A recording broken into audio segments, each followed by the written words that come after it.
Good afternoon, Colin here with Techout. Today I'm going to be doing a follow-up on iOS 14 Beta 2, and today we're going to be using the iPhone SE for our follow-up video because this is what I have been using the most this week.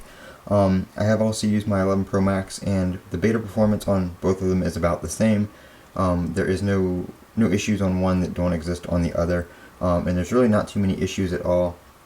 I did manage to fix the storage issue on this one because I did a full reinstall and I actually restored this from my 11 Pro backup. So I have all my apps arranged in the same order, and I got rid of some of the apps that I don't use.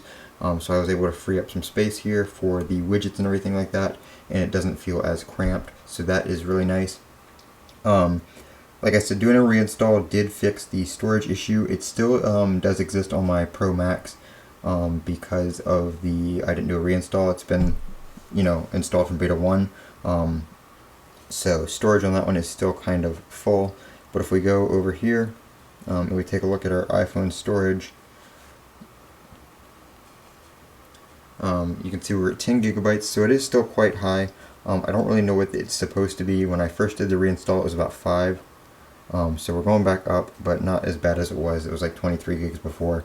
So that is good. Battery life has been good.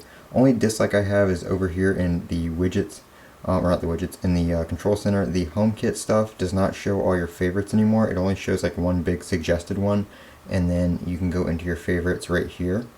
It used to show some of the favorite accessories on the bottom right here. It's not doing that now. It's just showing like one big suggested one, which I'm not a huge fan of because it only shows that one, and there's a couple that I use quite frequently that I would like to have there. Other than that, though, the performance has been great. Battery life has been average for the SE. Not good, not bad. Not really affected by the beta is what I'm saying. It's about the same as it was on iOS 13 and beta 1 and everything like that. So same old, same old. Everything has been running great. I'm Colin with Techout. Don't forget to comment, rate, and subscribe, and have a great day.